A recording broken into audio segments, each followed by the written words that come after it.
So hi friends, today we are going to learn about might. With the help of might we can express the possibility. Possibility का मतलब होता है संभावना, जो present और future में एक्सप्रेस की जाती है। तो ये किस प्रकार से एक्सप्रेस की जाती है उसके कुछ एग्जांपल्स देखेंगे, जैसे कि सी माइट कम टुडे और सी मे और कैन कम टुडे। तो इसका जो सेंस आ जाता है किस प्रकार से, जैसे इससे लेस पॉसिबिलिटी, लेस पॉसिबिलिटी, या फिर इसको हम ऐसे भी बोल सकते हैं कि बिग पॉसिबिलिटी।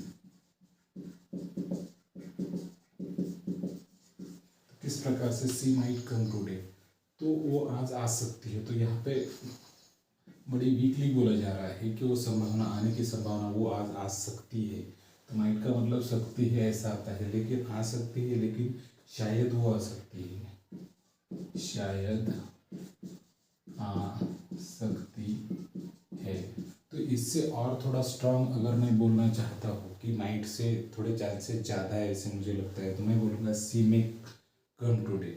और मुझे उससे भी ज़्यादा चांसेस जब लगते हैं तो मैं बोलूँगा सी कैन कम टुडे। तो यहाँ पे पॉसिबिलिटी हाई है, बोल सकते हैं हाई, या फिर स्ट्रांग पॉसिबिलिटी, स्ट्रांग पॉसिबिलिटी। और मिडल लेवल पे में आ जाता है। उसी प्रकार से इट माइट रेन टुडे, तो हम यहाँ पे जो संभावना व्यक्त कर रहे हैं आज बारिश आ सकती है, तो बारिश आ सकती है। There is a very less chances of a rain, there is a big possibility, we can say that there is a little chances to happen something. तो ये एक्शन होने के चांसेस बहुत कम है, but whenever you are trying to show there are more chances to happen something, तो we can say that it can rain today. तो can द्वारा स्ट्रॉन्ग पॉसिबिलिटी व्यक्त की जाती है और मे द्वारा कैन से थोड़ी कम वाली पॉसिबिलिटी व्यक्त की जाती है।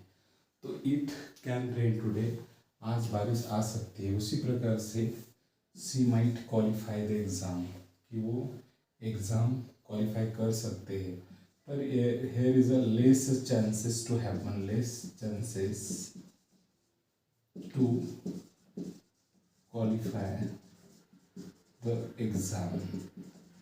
तो आप जब माइट का इस्तेमाल करोगे तो there is a less chances to happen this things, कि ये बात होने के चांसेस बहुत कम है। और जब आप कैन का इस्तेमाल करते हो, there is a little more chances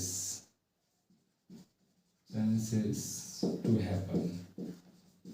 तो यहाँ पे कुछ होने के चांसेस बहुत ज़्यादा है कैन द्वारा, और उससे थोड़े कम चांसेस जब होंगे कुछ होने के, तो आप मे का इस्तेमाल कर सकते हो। उसी प्रकार से the bus might be late, तो बस लेट हो सकती है। तो यहाँ पे लेस पॉसिबिलिटी है।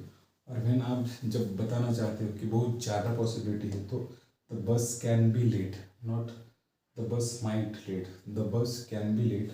और जब मिडल वाली पॉसिबिलिटी होती है तो आप मे का इस्तेमाल कर सकते हो। तो जब स्ट्रॉन्ग पॉसिबिलिटी है तो कैन का इस्तेमाल करो, उससे थोड़ी कम पॉसिबिलिटी है तो मे का इस्तेमाल करो, और उससे भी जब कम होती है तो माइट का इस्तेमाल करो।